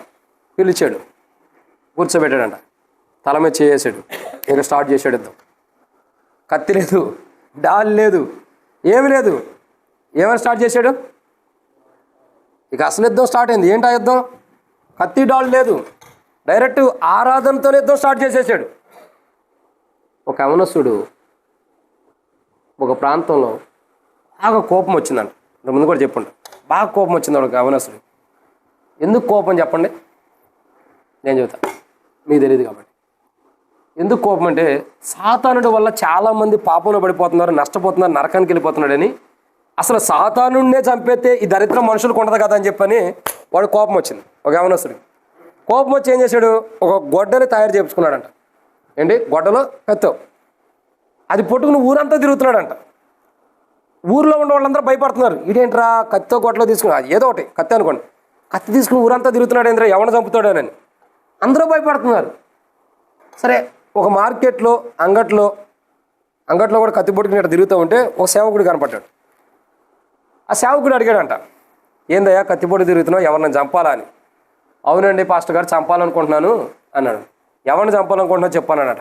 ఈ లోకం మొత్తాన్ని నాశనం చేసేవాడిని చంపాలనుకుంటున్నాను అన్నాడు. ఈ లోకం మొత్తాన్ని నాశనం చేస్తుంది ఎవడయ్యా అన్నాడంట. వాడే ఉన్నాడు కదండి, అందరిని పాపంలో పడేస్తున్నాడు, నాశనం చేస్తున్నాడు, అనారోగ్యాల పాలు చేస్తున్నాడు. సాతానుడు ఉన్నాడు కదా, వాడిని చంపేస్తే మనుషులందరూ బాగుంటారు. అందుకని వాడిని చంపడానికి నేను దీనికి ప్రత్యేకంగా తయారు చేయించి ఈ ఆయుధాన్ని నేను తెచ్చాను. అందుకని వాడు ఏడ దొరుకుతాడో వాడిని పట్టుకుని చంపుదామని తిరుగుతున్నాను అన్నాడట. అదే పాస్టర్ గారు అన్నాడంట, వాడు ఏడ కనపడి నువ్వు చంపగలుగుతావా? చంపేస్తానండి, జైలుకైనా పోతున్నానండి. జైలుకి పోవద్దులే కానీ వాడు ఎక్కడా లేడు, నీ హృదయంలో ఉంటాడు, వాడిని చంపన్నాడట. ఏమన్నాడు? వాడు ఏడా లేడు, నీ హృదయంలోనే ఉంటాడు. నువ్వు ఊరంతా తిరిగి వస్తున్నావు కానీ వాడు ఉందా నీ హృదయంలో, వాడిని చంపన్నాడట. ఈయన్ని చంపుకుంటాడా? వాడిని చంపాలంటే ఆయుధం ఏంటంటే ప్రార్థన, ఆరాధనే. అట్లా తిమ్మోతి అంకులు ఏంటంటే కత్తిబొట్టుకు తిరగలేక ప్రార్థన చేశాడు. ఓహో ఇది ఈ కోణంలో పోతే ఇంకో కోణం ఉంది అని ఏం చేశాడు? ఆరాధన స్టార్ట్ చేశాడు. ఎదిరిస్తున్నాడు. ఎలా ఎదిరిస్తున్నాడు? కత్తులు డాళ్ళు పట్టుకుని కాదు, ప్రార్థన ద్వారా ఎదిరించాడు. అది పోట్ల. ఇప్పుడు ఆరాధనలోకి దిగాడు. ఇప్పుడు స్టార్ట్ చేస్తున్నాడు ఆరాధన ద్వారా. ప్రభా ఇక ఎత్తుకున్నాడు, మహోన్నతుడివి, మహాగణుడివి, నిత్య నివాసి, పరిశుద్ధుడివి, ఆకాశం మహాకాశం బట్టజాలం గొప్ప దేవుడివి, అనంత కరుణామయుడు, కోటాను కోట్ల మంది చేత నిత్యము పరిశుద్ధుడి మానక రేయింబాగులు ఆరాధించబడుతున్న తండ్రి, ఎవరి సమీపించడానికి తేజస్సులో మీరు మాత్రం ఉండి అమరత్వాన్ని ఇస్తున్న గొప్ప దేవుడి, ఆకాశం మీ సింహాసనం, భూమి పాదపీఠం, మహోన్నతుడైన దేవుడివి, గొప్ప దేవుడివి, సర్వ సృష్టికి ఆది సంభూతుడైన దేవుడివి, సర్వశక్తిమంతుడైన దేవుడివి, సర్వోన్నతుడు అయిన దేవుడు అని ఆరాధన చేస్తుంటే అక్క బయటకు వచ్చింది. ఏ అక్క బయటకు వచ్చింది? బేబాక్క కాదు, బేబాక్కలో ఉండ అక్క. దెయ్యం దెబ్బ బయటకు వచ్చింది, విలవిల్లాడిస్తుంది. అయినా విడిచిపెట్ల, ఆరాధన చేయటం వదిలిపెట్ల, చేస్తూనే ఉన్నాడు. చివరికి అది చూసి అంటే అది ఇంకొక మ్యాజిక్ తెలియగలిగింది. అంటే మనం విలవిల్లాడించేసి వెళ్ళిపోయినట్టుగా యాక్షన్ వేసింది. అప్పుడు మనం పోయిందిలే వీళ్ళలో దెయ్యం అనుకున్నాం అనుకో, అది స్థిరత్వం కలిగింది. అందుకే తిమోతి అంకులు తెలుసు, ఇంకా ఇంకా ఇంకా ఇంకా అస్సలు గంటల తరబడి ఆరాధన చేసేసాడు. ఎక్కువసేపు గంట తరబడి అంటే అర్థం ఏంటంటే ఎక్కువసేపు ఆరాధన చేసేసాడు. ఆ రోజు పోయిన దెయ్యం ఎప్పటి వరకు ఆమె దగ్గర రాలా. ఆ రోజు పోయిన దెయ్యం ఎప్పటి వరకు ఆమె దగ్గర రాలా. ఎలా ఎదిరించాడు చెప్పండి సాతాన్ని? ఆరాధన. ఈరోజు నీ చింత యావత్తు ఆయన మీద వేయాలంటే ప్రభువుని గురించిన ఆరాధన నీకు ఉండాలి. అసలు ఎన్ని రోజులు అవుతుంది ఆరాధన చేసి చెప్పండి? ప్రభువుని ఆరాధించి ఎన్ని రోజులు అవుతుంది? ఆదివారం నాడు పోతాం, ఎంతసేపు చేస్తాం ఆరాధన? ఇంకంతే ఆరాధన ఆదివారం. అది సంఘంలో ఏనండి, అది సంఘంలో అందరికీ తరుణం ఉండాలి కాబట్టి ఆ టైం కరెక్టే. ఎబ్రోన్లో అయితే ఇంక 2 నిమిషాలే, 1 నిమిషమే. అంటే దేవుడు మనం బయలుపరిచింది ఆ వాక్యం, విన్న వాక్యంలో క్షణంలో మనం చేసేయాలా. కానీ ఇంటికా టైం ఉంటుందిగా. మందిరంలో అంటే ప్రజలందరూ ఉంటారు, మనమే టైం తీసుకుంటే మరి ప్రజలు ఏం చేస్తారు? వాళ్ళు కూడా తరుణం ఇవ్వాలి కదా. ఇక వాళ్ళు ఏం చేస్తారు? కొన్ని రోజులకి మనమే టైం తీసుకుంటే వాళ్ళే ఆరాధన చేస్తున్నారు, మాకు టైం రావట్లేదని మానేస్తారు. అది మందిరంలో టైం ప్రకారం చేసుకోండి. ఇంటికాడ ఖాళీ ఉంటుంది కదా, ఇంటికాడ గంటలు తరబడి చేయొచ్చు. ఇప్పుడు నేను అడిగే ప్రశ్న ఏంటంటే, సరే మందిరంలోకి ఎన్ని రోజులు అవుతుంది వెళ్ళి చెప్పండి. చంద్రన్న అధ్యక్ష నువ్వే చెప్పాలి. ఎక్కడ అసలు వాట్సాప్లో స్టేటస్లో తప్పక ఏడా కనపడ్డాం. ఎన్ని రోజులు అవుతుంది మందిరానికి వెళ్ళి? వాళ్ళు ఏదో తెలిసి ఉండేదిలే, సేవకుడు వస్తున్నారా కానీ తెలిసి ఉండేది, అందుకే వచ్చి ఉంటాడు. సరే ఎట్టయినా వచ్చాడు, చిక్కాడు. సరే ఆయన సంగతి తర్వాత, ఆయన పెళ్లి గురించి తర్వాత మాట్లాడాలి. ఇప్పుడు కోణం ఉంది, తర్వాత మాట్లాడదాం అధ్యక్ష. కాబట్టి ఇక్కడ మెయిన్ రీజన్ ఏంటి? ఎన్ని రోజులు అవుతుంది ఆరాధనకి వెళ్ళి? సరే ఎన్ని రోజులు అవ్వచ్చు? ఏనా చంద్రశేఖర్ నువ్వు చెప్పి ఎన్ని రోజులు అవుతుంది మందిరానికి వెళ్ళి ఆరాధన చేసి? పోయిన ఆదివారం వెళ్ళారా? ఎన్ని రోజులు అవుతుంది ఆరాధనకి వెళ్ళి? మోషే నువ్వే నేనా అంటే ఇంకెవరిని అడుగుతున్నా నేను? అట్టగాదు నేను అంటుంది. ఈ సండే కాకుండా అంత ముందే ఏమైనా ఆగేవా? ప్రభు బ్రదర్ నీదే కౌంటింగ్. ఎన్ని రోజులు అవుతుంది ఆరాధనకి వెళ్ళి? అంటే ఊరిని అడుగుతున్నా, మిమ్మల్ని సిగ్గుపరచాలని అవమానించాలని కాదు. మందిరానికి వెళ్ళి ఆరాధించే ఎన్ని రోజులు అంటున్నా నేను? ఆరాధన చేస్తారులే కాదని నేను అంటలా. అంటే మనం అర్థం చేసుకోవాలి. అంటే మిమ్మల్ని కించపరచు కాదు కానీ నేను అంటుంది ఆరాధన ఇంపార్టెంట్. సరే మందిరంలో ఎలా చేస్తున్నామో, మందిరంలో 2 నిమిషాలే 3 నిమిషాల టైం ఉంటుంది, అది అందరికీ సమయం ఉంటుంది, అందరికి ఇవ్వాలి కాబట్టి. కానీ ఇంటి దగ్గర ఎంతకాలం మనం ఆరాధన చేస్తున్నాం, ఎంతసేపు ఆరాధన చేస్తున్నాం? గుర్తుపెట్టుకో, నీకు మంచి భార్య రావాలంటే మంచిగా ఆరాధన చేయి, మంచిగా ప్రార్థన చేయి, ఆరాధన చేసుకో. అర్థమైందా? అప్పుడు నీకు నచ్చిన వాళ్ళు కాదు, దేవునికి నచ్చిన వాళ్ళు వస్తారు, నీకు నచ్చరు కాని వాళ్ళు. అర్థమవుతుందండి? ఓ అధ్యక్ష, మంచి స్టేజ్ మంచి పొజిషన్ రావాలంటే ఏం చేయాలా? ఇక నీకు మంచి పొజిషన్ వద్దు, ఉండాది పోవాలని ప్రార్థన చేస్తాను నేను. ఎందుకు? ఉండాది పోతేనన్నా మందిరంలో కనపడతాడు. ఇంకెక్కువ అయితే ఇప్పుడు సంగారెడ్డిలోనే బ్యానర్లు ఉంటాయి, ఇంకెక్కువైపోతే జిల్లా ఇంకా స్టేట్ మొత్తం వస్తాయి బ్యానర్లు. కాబట్టి అధ్యక్షుడి గురించి గట్టిగా ప్రార్థన చేయాలి, తర్వాత చేద్దాం, అది పర్సనల్ ప్రార్థన. కానీ ఇక్కడ గమనించాల్సిన కోణం ఏంటో తెలుసా, ఆరాధన ఇంపార్టెంట్. ఈరోజు నేను సజీవుడిగా ఉన్నానంటే ఎప్పుడో నా బలహీనతను బట్టి, గత సంవత్సరంన్నర క్రితం నేను పోవాల్సిన వాడిని బలహీనతను బట్టి అధికంగా ఆలోచించి మైండ్ మొత్తం డిప్రెషన్లోకి వెళ్ళిపోయా. అసలు బతుకుతానో లేదన్న డౌట్ కూడా ఉంది నాకు. కానీ ఈ రోజుకి నేను సజీవుడిగా వాక్యం నిలబడగా చెప్తున్నానంటే దేవుణ్ణి ఆరాధించిన కోణమే. నా మొదటి స్థానం దేవునికి ఉదయం లేగొట్టుతోనే, మొట్టమొదటిగా లేగొట్టడంతోనే ఆరాధన చేస్తాం. మొదట ఫస్ట్ ఆరాధనే నా జీవితంలో. ప్రార్థన కూడా చేయండి ఫస్ట్లో. లేగొట్టడంతోనే ఆరాధన. నాకు దేవుడు సమయం ఇచ్చినంతసేపు నేను చేయాలని అనిపించినంతసేపు ఆరాధన చేస్తాను. ఆ తర్వాత నా గదిలో ఒక వాక్యం ఉంటుంది, చాలా ఉంటాయి. నా గది నిండా వాక్యాలు పెట్టుకుంటా. వాక్యాలు ఎక్కడైనా పడిపోయిన కింద పడిన పిల్లలు పడేసిన నా మనసు అంత ఉండదు లైన్లో పెట్టేదా కూడా. వాళ్ళు వేరే రూమ్లో ఉంటారు, నేను వేరే రూమ్లో ఉంటాను కదా. నేను లెగొట్టడంతోనే ఫస్ట్ కళ్ళు తెరిచి ఆ వాక్యమే చదువుతా. ఇదేదో లోకంలో ఉండే వాళ్ళ ఆచారం కాదండి. ఫస్ట్ ప్రభుని ఆరాధన చేస్తా, తర్వాత ఆ వాక్యాన్ని చదువుతా. ఏంటి ఆ వాక్యం తెలుసా? యెహోవాను ఆశ్రయించే వారికి ఏ మేలు, యెహోవాను ఆశ్రయించే వారికి. అప్పుడు నాకు అర్థమైపోయింది. ఈ వాక్యం కొన్నాళ్ళు చదవనంతకాలం నాకు శ్రమలు ఎక్కువైపోయినాయి, బాధలు ఎక్కువైనాయి. ఇది ఎప్పుడైతే చదువుతానో ఆర్థికంగా కూడా దేవుడు సహాయం చేస్తున్నాడు, భౌతికంగా ఆరోగ్య విషయంలో కూడా సహాయం చేస్తున్నాడు, నా పిల్లలు పోషించబడే విషయంలో కూడా సహాయమే. ఎందుకు చెబుతున్నా అంటే యెహోవాను ఆశ్రయించే వారికి ఏ మేలు అంటే నాకేం కావాలో అది కొదువు ఉండదు. ఇక ఆరోగ్యం విషయంలో కూడా దేవుడు తెలియదు మనకేం కావాలో. కొదువు లేకుండా ఎందుకు ఇవ్వలేడు ఆరోగ్యాన్ని? ఇస్తాడు. ఎప్పుడు ఇస్తాడు? ఆరాధన. ఇప్పుడు నేను ఆ క్రైస్తవ జీవితంలో ఆరాధన ఇంపార్టెంట్. ఎంత ఆరాధన చేస్తామో అంతగా సాతాన్ని ఎదిరించగలుగుతాం. సాతాన్ని ఆరాధన ద్వారా ఎదిరించిన వారే తమ జీవితాలు ఏదైనా కష్టాలు వస్తుంటే దేవుని మీద ఏయటమే. ప్రభు ఈరోజు నేను ఆరాధన చేశా, ఇప్పుడు నేను ఆరాధన జీవితం కలిగి ఉంటా, కాబట్టి వీడిని ఎదుర్కోవడానికి నాకు ఆరాధన అనే ఆయుధం తప్ప ఇంకోటి లేదు. ఇక్కడ ఈ ఆయుధం ద్వారా వాడిని ఎదుర్కోవడానికి నాకు శక్తి నువ్వే, లేదంటే ఆ శత్రువుని కూడా నశింపజేయ ప్రభు అని ప్రార్థన చేసుకోవాలి. అప్పుడు మన జీవితానికి ఎన్నో ఆశీర్వాదాలు మీద ఉంటాయి. కాబట్టి 5 విషయాలు నేను చెప్పే కదా. ఇంకో 2 విషయాలు టైం ఉంటే చెబుతాను, టైం లేదు, ఇప్పటికే చాలా టైం అయిపోయింది. ఇంకో 2 అయితే ఇంకొక అరగంట పైన అయితే. కాబట్టి మొదటిగా ఇప్పుడు చెప్పండి అన్న, ఆయన మన చింత యావత్తు క్షమించండి, మన చింత యావత్తు ఆయన మీద వేసుకుని ఆయన భరిస్తున్నాడు. ఎలాంటి అనుభవం ఉండవారి చింత యావత్తు ఆయన వేసుకుంటున్నాడు? 1 నశించిన స్థితిలో ఉన్న వారి చింత యావత్తు ఆయన భరిస్తున్నాడు. 2 పాపం. 3 మీరు ఆగండి. 3 సర్పసంతానం. ఇక మీరు ఆగండి. 4 అన్న మీరు చెప్పండి. ఏ అనుభవంలో ఉండవారి చింత యావత్తు ఆయన వేసుకుంటున్నాడు? 4వదిగా మొదటిగా నశించిన స్థితి, 2 పాపము, 3 సర్పకన్ను, 4 రైట్, 5 దాని పక్కనే ఉండిద్ది మీరు చెప్పిన దాని పక్కనే మారు మనసు తగిన ఫలం, 6 వాక్యాన్ని నమ్మిన వారి జీవితం, నమ్మనటువంటి వారికి, 7 దేవుని రాజ్యానికి వెళ్ళలేనటువంటి వారు. చూడండి, నశించిపోతున్న వారు, పాపంలో ఉండవారు, సర్పం యొక్క అనుభవం కలిగిన వారు, మారుమనసు లేనివారు, మారుమనసు తగిన ఫలాన్ని ఫలించిన వారు, దేవుని వాక్యాన్ని నమ్మని వారు, దేవుని రాజ్యానికి వెళ్ళలేని స్థితిలో ఉన్నటువంటి వారి చింత యావత్తు ఆయన మీద వేసుకుని వారి జీవితాలకి మేలు చేస్తూ ఆ కలువరిశిలులో ఆయన చనిపోయి సమాధి చేయబడి తిరిగిలేయటం ద్వారా, ఆయన మరణ భూస్థాపన పునరుద్ధానం ద్వారా, ఆయన కార్చిన రక్తం ద్వారా, ఆయన పొందిన దెబ్బల చేత 700 అనుభవం కలిగిన మానవుడి యొక్క చింత యావత్తు ఆయన భరించి ఈ మానవుడికి ఏం చేస్తున్నాడు? నశించిపోతున్న మానవుడిని కాపాడుతున్నాడు, పాపంలో ఉన్న మానవుడికి పరిశుద్ధమైన జీవితాన్ని ఇస్తున్నాడు, సర్పం యొక్క అనుభవం ఉన్న మానవుడికి మంచి మార్గం నడిపిస్తున్నాడు, మారుమోసు లేని వాడికి మారుమోసుని ఇస్తున్నాడు, మారుమోసు ఫలించలేని జీవితంలో ఉన్న వాడికి మారుమోసు దగ్గర ఫలాన్ని ఇస్తున్నాడు, దేవుని వాక్యం నమ్మని వాడికి నమ్మేటట్టు చేస్తున్నాడు, దేవుని రాజ్యానికి వెళ్ళని వాడిని వెళ్ళేటట్టు చేస్తున్నాడు. ఇది ఆయన మీద వేసుకుని, చింత యావత్తు ఆయన మీద వేసుకుని. సో ఇప్పుడు మన చింత యావత్తు ఆయన మీద వేయాలంటే మనం ఏం చేయాలా? మనం ఎలా ఉండాలి? అసలు మన చింత యావత్తు ఆయన మీద వేయాలంటే మనం ఎలా ఉండాలి?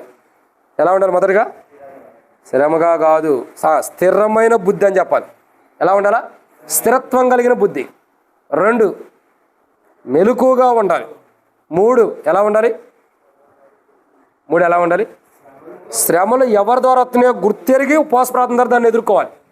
4 విశ్వాసంలో స్థిరత్వం కలిగి. 5 సాతాన్ని ఎదిరించాలంటే ఆరాధన కానీ ప్రార్థన అనే ఆయుధం పట్టుకుని సాతాన్ని ఎదురుస్తూ ఉండాలి. అలాంటి వారు అంటే 5 అంతల అనుభవం కలిగిన వారు, వారి జీవితంలో వారి కుటుంబాలు ఏ చింతలు కలిగి ఉండే, ఏ బాధలు, ఏ సమస్యలు కలిగి ఉండా అవి ప్రభు మీద వేస్తే వీళ్ళు స్థిరమైన బుద్ధి కలిగి ఉన్నారు, మెలకువగా ఉన్నారు, ఉపవాస ప్రార్థన ద్వారా సాతాన్ని శ్రమల్ని జయిస్తున్నారు, విశ్వాసం స్థిరం కలిగి ఉండి సాతాన్ని ఎదిరిస్తున్నారు ప్రార్థన ఆరాధన ద్వారా.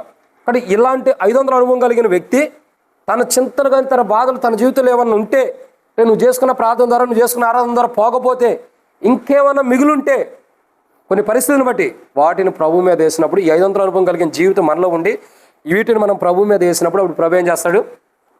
నీ చింత యావత్తు ఆయన మీద వేస్తే ఆయన తీసేస్తాడు. ఎందుకంటే నిన్ను గురించి ఆయన చింతిస్తున్నాడు అని రాయబడుతూ వచ్చింది. మొదటి పేతురు రాసిన పత్రిక 5వ అధ్యాయం 7వ వచనం ఏమనుంది? 8వ వచనంలో మిమ్మల్ని గురించి ఆయన చింతించుచున్నాడు. పుటంలో కింద ఓటేసి రాయబడింది. కింద ఏమనుంది?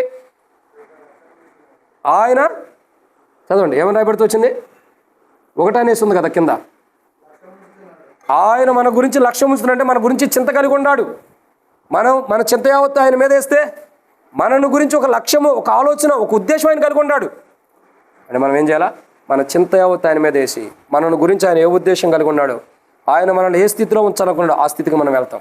మీరు తర్వాత చదవండి, 9వ వచ్చిన తర్వాత నుండి మీరు ఇంటికి తర్వాత మేము వెళ్ళిన తర్వాత చదవండి ఆయన ఇంకేం చేయబోతున్నాడు. మొదటి పేతురు రాసిన పత్రిక 5వ 9వ వచ్చిన కాడి నుంచి తర్వాత చదవండి 10వ వచ్చిన నుండి ఆయన ఏం చేయబోతున్నాడు అక్కడ ఉంది. ఆయన ఏం చేయబోతున్నాడు కాబట్టి ఆ అనుభవంలోకి మనం రావాలి. ఆ గొప్ప అనుభవంలోకి వచ్చిన వారమై గొప్ప శ్రేష్టకరమైన అనుభవం ఉంటే ఏం చేయబోతున్నాడు తెలుసా? తన నిత్య మహిమకు క్రీస్తునందు మిమ్మల్ని పిలిచిన సర్వకృపానిధి ఒక దేవుడు కొంచెం కాలం మీరు శ్రమ పడిన పిమ్మట ఏం జరుగుతుందండి? కొంచెం కాలం మీరు శ్రమ పడిన పిమ్మట తానే మిమ్మల్ని పూర్ణులుగా చేసి స్థిరపరిచి బలపరుస్తాడండి. ఇప్పుడు అర్థమైందన్నా? కొంచెం కాలం నీకు శ్రమ ఉంది, కొంచెం కాలం శ్రమ ఉంది. ఆ శ్రమను తట్టుకుంటే ఏమైంది? పూర్ణులుగా చేయబడుతున్నావు. నిన్ను దేవుడు బలపరుస్తాడు. ఏం చేస్తాడు?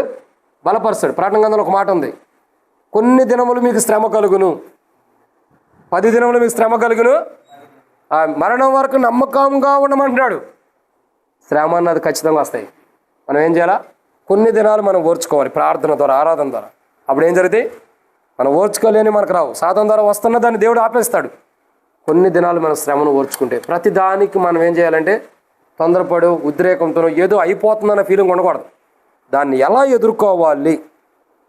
ఒకే మాట చెప్పి నేను ముగిస్తున్నాను. నిన్ను చంపడానికి ఎవడో వస్తున్నాడు, నువ్వు పారిపోవడానికి కూడా అవకాశం లేదు. చుట్టుపక్కల గోడలు ఉన్నాయి, తలుపులన్నీ బంధించుకోండి. నేను చంపడానికి ఒక వ్యక్తి వస్తున్నాడు. అప్పుడు నువ్వేం చేస్తా? చంపరాని ఆయన తల కిందకి ఎత్తావా? వెయ్యం. ఎటు చచ్చిపోతున్నాం కదా, వాడు చంపితే చేస్తాం. చంపేంతవరకు ఏం చేయాలనుకుంటాం? ఏదైనా మనకు దేవుడు అవకాశం ఇస్తాడేమో, పోరాడతాం.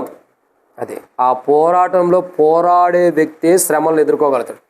ఆ వచ్చే ప్రతి ఒక్కటి నాకెందుకు వస్తుందని కృంగిపోయే వ్యక్తి దాన్ని ఎదుర్కోలేని స్థితిలో ఉన్నాడని అర్థం. ఈరోజు మనం ఎలా ఉన్నాం గుర్తెరగాలి. వస్తాడు వాడు, అన్నీ మూసేస్తాడు. నువ్వు బయటికి వెళ్తానికి అవకాశం లేకుండా నిన్ను మూసేస్తాడు. నువ్వేం చేయాలి ఆ టైంలో? చివరి క్షణం కూడా నువ్వు పోరాడితే నీతో పాటు యుద్ధం యెహోవాదే. ఎవరు చేస్తారు యుద్ధం? యెహోవాదే. నిర్గమకాండం 14వ అధ్యాయం 13-14 వచ్చినంలో యుద్ధం యెహోవాదే. మీ పక్షమైన యుద్ధం చేయని మీరు ఓరకు నిల్చుండి చూడండి. అసలు యుద్ధంలోనే నిలబడపోతే మన పక్షాన్ని యుద్ధం ఎలా విజయం ఉంటుంది?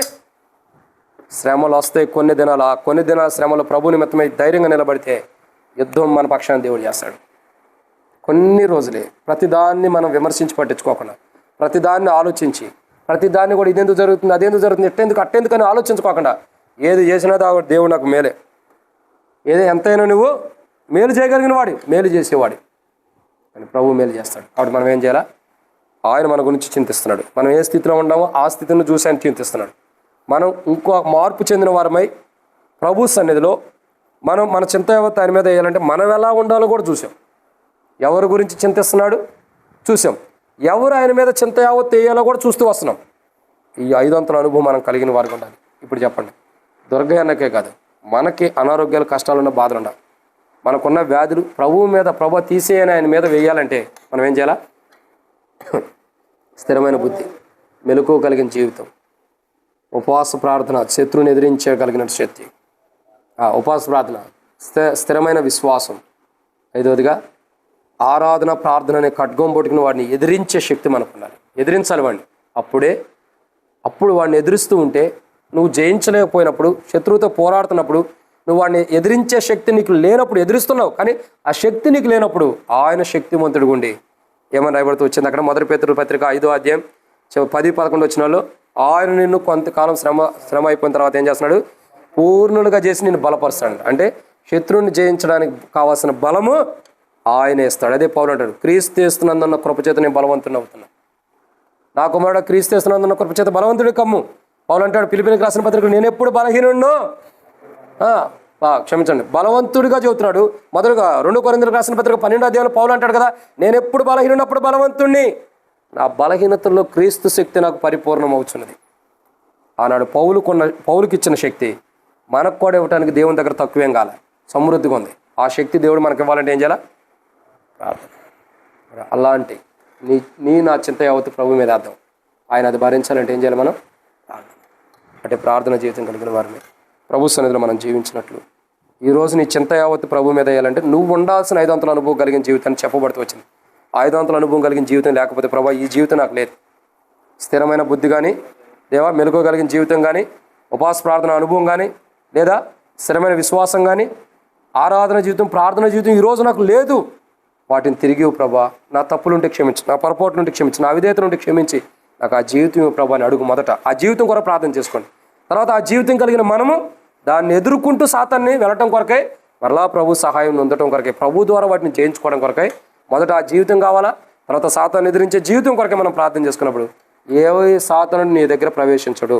వాడు నిన్ను వదిలిపెట్టి యేసు ప్రభువారిని ఎలా విడిచిపెట్టి వెళ్ళాడు అలా విడిచిపెట్టి వెళ్ళిపోతాడు. వాడు పరిపూర్ణంగా మన దగ్గర ఉండడు, కానీ కొంతకాలం మనం బాధ పెడతాడు. ఆ బాధలో ప్రభువుని ఆశ్రయించిన వారమై ఈ 5 అంతల అనుభవం కలిగి ప్రార్థనా జీవితం మనం చేసి మన చింత యావత్తు ప్రభు మీద ఇద్దాం. ప్రభువే మన ఈ చింత యావత్తు నుండి ప్రభు మనం తప్పించినాడు. ప్రభు సాయం చేయను గాక. ఆమె ప్రార్థన చేసుకుందాం. ప్రార్థన.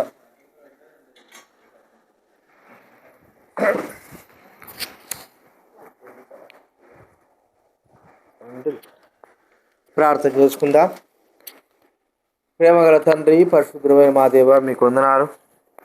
1 పేతురు 5వ అధ్యాయం 7వ వచనం బట్టి స్తోత్రాలు చెల్లిస్తున్నాను. ఆయన మిమ్మల్ని గురించి చింతిస్తున్నాడు, మీ చింత యావత్తు ఆయన మీద వేడి. మీరు మా గురించి ఎలా చింతిస్తున్నారు, 7 అంతల అనుభవాలు మాకు చెప్తూ వచ్చారు. ప్రభా, మా చింత యావత్తు మీ మీద వేయాలంటే 5 అంతల అనుభవాలు అలా ఉంటేనే ప్రభా మేము మా చింత యావత్తు మీ మీద వేసినప్పుడు మాకు మనశ్శాంతి కలుగుతుంది. కాబట్టి ప్రభా, ఈ అనుభవాల్లో మా జీవితాల్లో ఉండడానికి అనుగ్రహించండి తండ్రి. చివరి అనుభవంలో ప్రార్థన, ఆరాధన అనుభవం, శత్రువును ఎదిరించే అనుభవం, ఈ యొక్క ఆయుధములు, ప్రార్థన ఆరాధన అనే ఆయుధములు ప్రభా కలిగిన వారంగా మేము ఉండడానికి అనుగ్రహించండి. ఇలా దుర్గన్న జ్ఞానం చేసుకుంటాం. హృదయంలో ఒక గొప్ప కార్యం జరిగించండి. దైవగరార్యం మీరు జరిగించిన ఆయన వ్యాసుడు తిమోతంకులు తమ కుమార్తెలు ఉన్నటువంటి దయం పోవడానికి కొరకు ఎన్నోసార్లు ప్రార్థించారు, కానీ ఆరాధన చేయలేదు. 6 నెలలకు ఆరాధన చేయడం మొదలుపెట్టాడు. వెంటనే ప్రభా చేసినప్పటి నుంచి కార్యం జరిగింది. ఆ సాతానుడు పారిపోయినాడు. దాసుడు కూడా తన జీవితం కొరకై ఆరాధన, ఆదివారం ఆడికి వచ్చి ఒక 5 నిమిషాలు ఆరాధన చేయడం కాదు, ఇంటికాడు ఉన్నప్పుడల్లా ప్రభువా తన మనసులో ప్రభువా మిమ్మల్ని స్తుతించి ఆరాధించే వ్యక్తిగా, ప్రార్థన కూడా చేసే వ్యక్తిగా చేయండి కనుగరించండి. ఈ అనుభవం మాకు కూడా అనుభవం. ప్రభువా, మేము సాతాన్ని ఎదిరించాలంటే దైవ కార్యాలు, దైవ మందిరానికి రావాలి, ప్రతి మీటింగ్కి రావాలి. అనుభవంలో ఇక ఫలించే అనుభవంలో మేము ఉండాలంటే మీ సన్నిధికి రావాలని దైవ వాక్యం ద్వారా మీరు బోధిస్తూ వచ్చారు కనుక ఇలాంటి అనుభవాలు మా జీవితాలు దయచి వచ్చిన వారిని బట్టి స్తోత్రాలు, విదాసులు మహిళాసు బట్టి స్తోత్రాలు, కుటుంబాన్ని బట్టి వందనాలు, సేవను బట్టి స్తోత్రాలు, జరిగిస్తున్న పరిచయం బట్టి దీవించాల్సి చిన్న సంతోషంగా కూడా జ్ఞానం ద్వారా కుటుంబాలను రక్షించండి కనుక వచ్చిన వారందరూ బట్టి స్తోత్రాలు. మా సమయాన్ని దీవెనకరంగా చేసినందుకు స్తోత్రములు చెల్లిస్తూ, దేవుడి వాక్యం మాకు అనుగ్రహించినందుకు వందనాలు చెల్లిస్తూ, ఈ వాక్యం మా హృదయాల్లో ప్రభా గింజవలి పడింది, అది ఎదిగి ఫలించి ప్రభా ఆవి గింజ ఫలించి చెట్లు కూడా ప్రభా మరి పక్షులు కూడా దాని మీద గూడు కట్టేంత పెద్ద చెట్టుగా ప్రభా విస్తరించడానికి అనుగ్రహించిన ఆయన సహాయం కనికరించు. 100 అంతల ఫలం మా హృదయాలు దయచు. వందనాలు చెల్లిస్తూ, మహిమ ఘనత స్తుతి ప్రభావాలు చెల్లిస్తూ, కృతజ్ఞులమై మీకు స్తుతులు చెల్లిస్తూ యేసు నామమున ప్రార్థించడి వేడుచున్నాము తండ్రి. ఆమేన్. కానీ నేను దేవ ప్రేమేశ్వర కృపయో పరిశుద్ధాత్మ సహవాసం ప్రార్థన చేరవచ్చిన మనకు సకల పరిశుద్ధులకు కుటుంబాలకి ఇప్పుడెల్లప్పుడు సదాకాలం తోడైండు గాక. అందరికీ ప్రేరణ వందనాలు.